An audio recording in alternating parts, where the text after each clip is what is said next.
Ya, Anda masih di Mata Najwa, Demokrasi Galau. Kini 4 narasumber sudah ada di meja Mata Najwa. Kami malam ini live langsung dari gedung DPR dan bicara soal pemilu kada langsung atau kembali ke DPRD. Tadi kita berhenti di soal argumentasi substansi soal ini. Tapi saya ingin melihat dari konstelasi politik. Mas Aryo Bimo, apakah Anda melihat, saya pernah membaca, Anda mengatakan ini hanya manuver politik saja karena kalah kemarin Koalisi Merah Putih melawan Jokowi JK, jadi kemudian mengambil manuver ini. Apa penjelasan Anda soal statement itu? Iya, sebenarnya kan kita tidak perlu harus berdebat yang substantif, ya. Perubahan tiba-tiba saja di panja undang-undang pilkada ini berubah menjadi pilkada yang dipilih oleh DPRD, bukan pemilihan langsung. Ini hanya merupakan suatu akibat. Menurut para pengamat, ini adalah akibat dari kekalahan Koalisi Merah Putih. Menurut pengamat atau Anda juga percaya itu? Nah, kalau saya tidak pernah mengatakan Pak Prabowo ini kalah, ya. Pak Prabowo ini nomor 2 lah, ya. Oke. Karena saya melihat kalau kalah menang itu menjadi hal yang head to head. Tapi saya percaya Pak Prabowo cukup memberikan sumbangan besar terhadap konsolidasi demokrasi Indonesia dengan proses Pilpres kemarin. Dari saya melihat. Tetapi apa langsung tutup poin, Mas? Nah, kemudian kalau menurut saya adalah ini hal yang mencederai dari kebesaran Pak Prabowo dan Pak Hatta yang kemudian dikapitalisasi oleh kawan-kawan di Koalisi Merah Putih yang merubah substansi pilkada yang selama ini langsung dirubah menjadi pilkada lewat DPRD. Sementara undang-undang MD3 itu mengamanatkan kepada pemilu legislatif mempunyai tugas fungsi dalam hal legislasi, anggaran, dan pengawasan. Tidak ada mandat rakyat yang diberikan kepada DPRD maupun tingkat kabupaten dan tingkat provinsi untuk memilih kepala daerah. Itu tidak ada. Jadi menurut saya kalau kita sekarang membuat undang-undang pilkada yang dipilih oleh DPRD, itu ada sesuatu yang tidak punya dasar hukum. Itu adalah penyerobotan. Maka nuansanya saya lebih politis. Ini bukan nuansa sok ingin mewujudkan demokrasi yang lebih mensejahterakan, ingin akan mewujudkan bagaimana pilkada itu supaya lebih murah, tidak berdampak pada keinginan seorang kepala daerah itu untuk tidak korupsi. Bukan itu. Intinya bagaimana Koalisi Merah Putih nanti berkoalisi di pemilu kepala daerah di tingkat provinsi dan kabupaten untuk memenangkan. Saya kira itu aja. Bagaimana? Nggak usah terlalu cerdas maksud saya dalam bicara masalah ini. Gitu. Jadi ini hanya upaya untuk mendominasi kekuasaan saja. Jadi bukan atas kehendak rakyat, hanya karena ingin berkuasa di daerah, Pak Martin? Saya kira itu sangat keliru. Pembahasan undang-undang ini sudah hampir 3 tahun. Dan ini usul pemerintah setelah melakukan pengkajian yang mendalam, pemerintah cenderung kepada pemilihan tidak langsung. DPR tidak pernah satu kata, tidak pernah bulat, ada yang setuju, ada yang tidak. Ada variasi bermacam-macam. Nah sekarang sesudah dibahas ini hampir 3 tahun, harus diputuskan pada akhir masa sidang. Nah pada saat akhir masa sidang harus diputuskan, terlalu banyak dipandang dari segi politik Koalisi A dan Koalisi B. Lupa kepada inti daripada maksud undang-undang itu. Pak Martin, seharusnya kita harus lihat undang-undang itu mana yang lebih bermanfaat bagi kepentingan rakyat untuk mencapai cita-cita kita. Seharusnya itu kurang. Saya kira kalau Prabowo menang dan Pak Hatta menang, tidak ada yang namanya usaha untuk merubah pilkada ini dari langsung ke DPR. Ini hanya karena faktor kekalahan Pak Prabowo Hatta. Kalau Pak Prabowo Hatta menang, tidak ada nuansa keinginan merubah proses pilkada ini dari langsung ke DPR. Singkat Pak Yani sebelum kita break. Ya bicara terus Mas Arya, kan nggak mungkin kita bicara dua-dua, kasihan yang ada yang mendengar kan.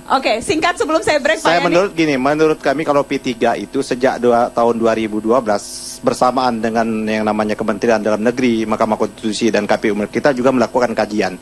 Tentunya kajian kita ini berdasarkan namanya stakeholder umat. Kami mendengar apa yang dihasilkan oleh Muhammadiyah. Kami mendengar apa rekomendasi yang dikeluarkan oleh Nahdlatul Ulama. Intinya apa? kami mendengar apa yang dikomunikasikan MUI. Intinya bahwa menurut pandangan para ulama dan sebagainya itu lebih banyak moderatnya pemilu langsung itu. Nah, oleh karena itu, karena kami berbasiskan pada umat seperti itu ya, kami 2012 sudah menyatakan moratorium terhadap pemilihan langsung itu. Nanti kita akan tunjukkan ada grafis bagaimana pandangan fraksi-fraksi di DPR sebelum dan sesudah Pilpres. Nanti saya ingin tunjukkan dan juga saya minta komentar semuanya setelah pariwara. Tetaplah di Mata Najwa. Tentunya pilihan kepala daerah langsung itu mesti kita jaga dan pertahankan. Sebagaimana pula pemilihan presiden secara langsung. Saya berpikir keras untuk itu. Misalnya, bagaimana kalau kita masih mempertahankan sistem pemilihan langsung? Tetapi penyakit-penyakit tadi itu, ekses yang tidak sedikit itu kita cegah, kita hilangkan dalam undang-undang yang baru. Jadi pasal-pasalnya harus tegas dan mengikat. Misalnya, bagi yang melaksanakan kekerasan horizontal, yang bertanggung jawab ditindak secara hukum. Eksplisit dalam undang-undang itu.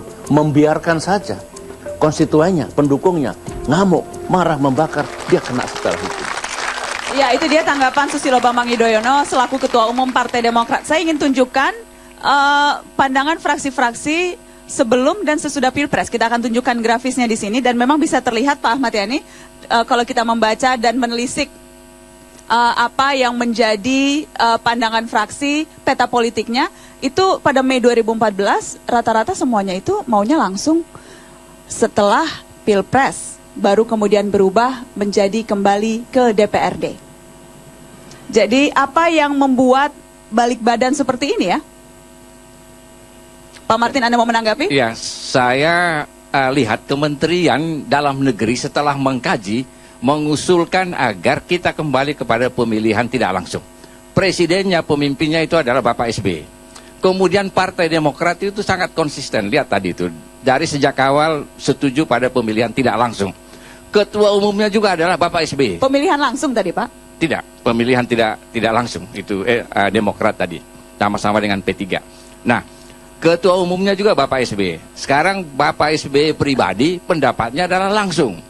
Nanti kita lihat apakah pemerintah akan mengikuti pendapat Pak SBY pribadi dan Demokrat mengikuti pendapat Bapak SBY pribadi atau tidak, kan begitu. Tapi saya jadi kira Anda tadi menilai Pak SBY itu sebagai pribadi, padahal sudah pakai lambang Partai Demokrat loh. Di belakangnya itu Ketua Umum Partai Demokrat yang bicara. Anda masih tidak percaya Ketua Umum Partai Demokrat dari sejak kemarin kan, dari bulan Mei itu sampai sekarang masih menyatakan bahwa mereka itu tidak setuju pemilihan langsung. Kan kita sama-sama koalisi dengan mereka. Saya ingin ke Pak Syamsu. Pak Syamsu, Anda kan masuk koalisi Merah Putih kan? Ya. Anda kader Golkar ketika kemarin memperjuangkan Prabowo Hatta. Ya. Berhasilkah perjuangan Anda di Solok? Yang paling tinggi persentase kemenangan Prabowo adalah di Kabupaten Solok, 85,6%. Saya adalah tim suksesnya.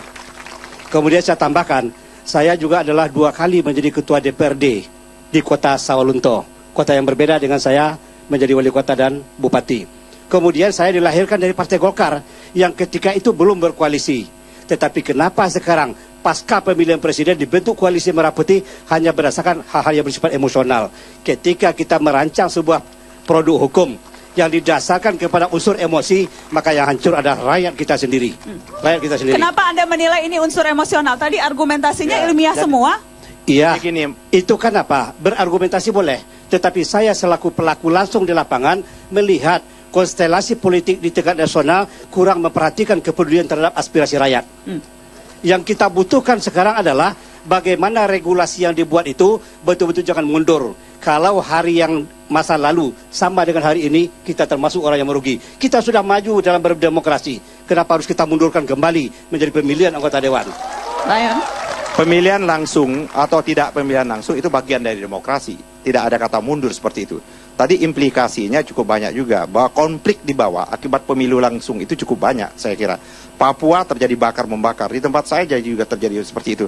Tapi intinya, menurut saya itu adalah pilihan. Saya ingin Anda menanggapi soal yang emosional tadi, Pak Ahmad Yani. Saya kira tidak. Kita dari sejak awal, ya kan. Kalau P3 itu, kenapa P3? P3 adalah mendengar betul, kalaupun mendengar betul suara hasil Munas atau hasil ini dari rapat alim ulama yang dilakukan oleh Nahdlatul Ulama. Saya ada catatan pada bulan tahun 2012 tanggal 13.06. Ini catatan saya jelas. Fraksi P3 setuju pemilihan langsung tuh. Coba kita lihat nanti fraksi. Saya ada catatan di sini. Enggak, kita lihat pandangan fraksi. Kita nggak bisa lihat itu dari pandangan-pandangan yang termuat dari apa yang di media. Kita akan lihat di pandangan fraksi. Saya adalah pimpinan fraksi. Karena kita dari Jadi sejak ini bukan awal, balik badan karena kalah pilpres? Tidak ada. Kami dari sejak tahun 2012 melalui Harapim Kernas kami di Medan, kami menyatakan P3 untuk menyatakan moratorium. Kenapa itu? Karena kami sudah bertemu dengan Nahdlatul Ulama, kami sudah melihat juga dari MUI. Pertanyaan, apakah Nahdlatul Ulama tidak punya pengikut umat? Dia representasi juga mayoritas organisasi terbesar. Jadi saya tambahkan, Pak, kalau hanya karena persoalan korupsi, masuk penjara dijadikan alasan untuk membuat regulasi kembali ke belakang, tetapi itu tidak rasional dan objektif. Persoalannya sekarang adalah seluruh pejabat yang dilantik, diambil sumpah, dia berdasarkan pemahaman agama masing-masing. Tetapi yang rusak adalah mental dan moral. Bagaimana Pak Jokowi nanti? Baik, kita harus break, nanti kita lanjutkan setelah pariwara. Akan ada kesempatan saya bertanya kepada audiens yang ada di sini setelah pariwara, tetap di Mata Najwa.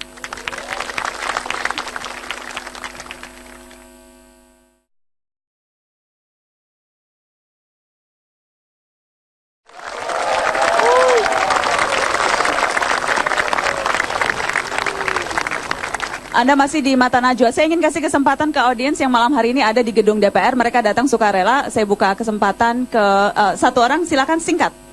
Nama saya Roger Trianto Meles dari Universitas 17 Agustus. Anda setuju apa tidak pilkada langsung? Saya menyetujui DPR. DPRD. Alasan? Karena kalau bicara pemilihan langsung, kita bicara tentang bukan kuantitas tapi kualitas tapi kuantitas. Nah, kalau ada seandainya bobot prestasi minoritas, tetapi kalau pemilihan secara langsung, berarti kan secara tidak langsung menghilangkan bobot-bobot prestasi kaum minoritas. Tapi punya kontribusi buat negara. Kalau pemilihan langsung kan bicara siapa banyak, siapa yang raja di sini. Nah, sehingga selain perpecahan, maka akan ada potensi penghilangkan bobot-bobot prestasi dari kaum minoritas. Terima kasih. Saya kasih kesempatan yang mendukung pilkada langsung. Apa argumen Anda? Anda dari mana, Pak? Dari Kawal Pemilu dan Kawal Menteri. Kawal Pemilu? Jadi begini, sepakat bahwa ketika ada pemilihan langsung ada beberapa masalah. Tapi yang jadi harusnya yang diperbaiki adalah sistemnya. Ketika ada tawuran antar pendukung, itu sistemnya. Moral yang harus diperbaiki, bukan ditarik lagi mundur. Gitu. Jadi demokrasi kita harus maju, bukan ditarik mundur lagi.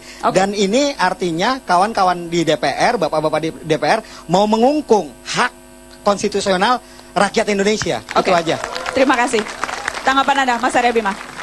Ya, persoalan pilkada langsung atau tidak langsung harus dilihat dari kacamata yang holistik dan yang menyeluruh.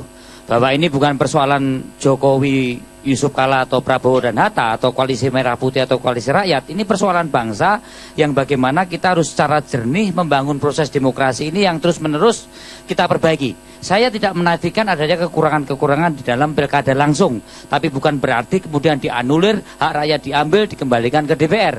Mari kita bersama-sama antara rakyat, antara DPRD sekarang, antara bupati sekarang saling memperbaiki. Kalau kita balikkan ke proses pilkada lewat pemilu DPR, satu, tidak punya hak. DPR sekarang ini, DPRD sekarang ini tidak punya hak untuk melakukan pemilihan langsung. Karena janji rakyat dia hanya diberi hak untuk melakukan fungsi legislasi, anggaran dan pengawasan. Saya kira itu.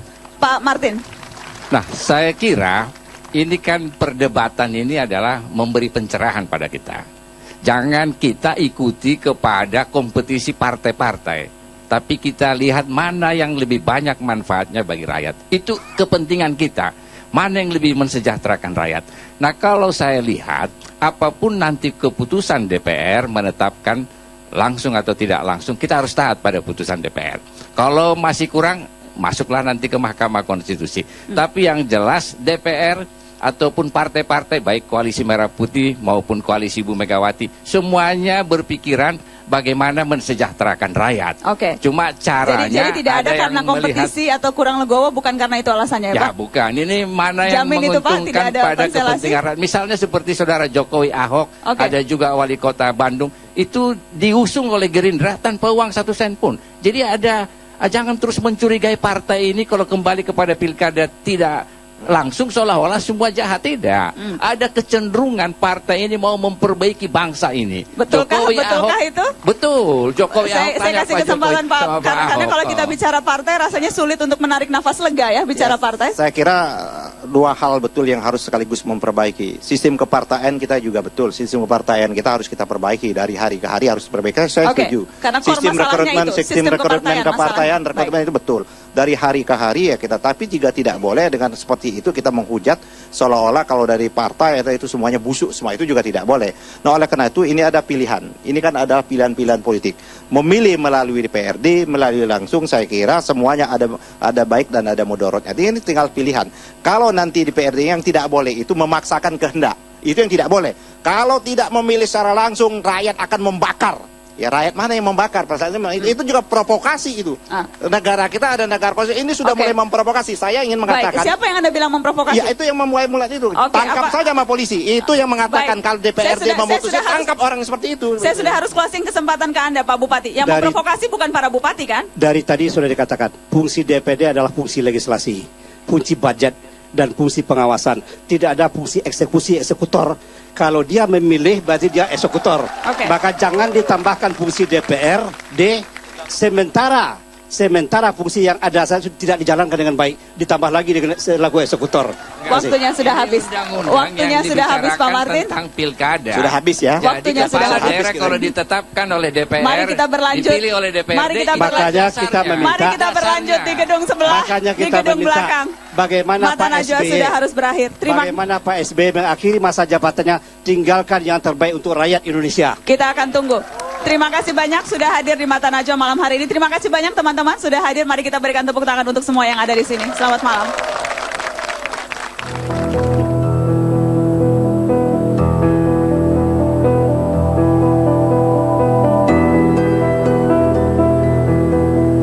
Pilkada langsung dan tidak langsung hanya soal cara. Mencari pemimpin yang bermutu adalah tujuannya. Buat apa bertengkar soal tata laksana jika sistem kepartaian justru pokok masalahnya? Pilkada langsung atau perwakilan apakah bermakna jika kepercayaan publik terhadap partai dan parlemen nyaris sirna?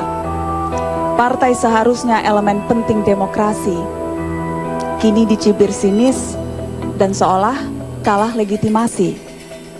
Partai memang ramai dan gaduh beraksi, tapi sebenarnya miskin partisipasi. Partai hanya aktif menjelang waktu pemilu tiba. Warga diajak terlibat hanya 5 tahun sekali saja. Alih-alih mewujudkan partisipasi, partai dikendalikan oleh segelintir orang menjadi rumah oligarki. Bagaimana mencari pemimpin dengan hemat dan bebas korupsi di tengah kondisi kepartaian berbiaya mahal tapi miskin legitimasi? Sebelum kita bicara urusan tata cara yang rumit, mari kita koreksi lebih dulu sistem kepartaian kita yang sakit.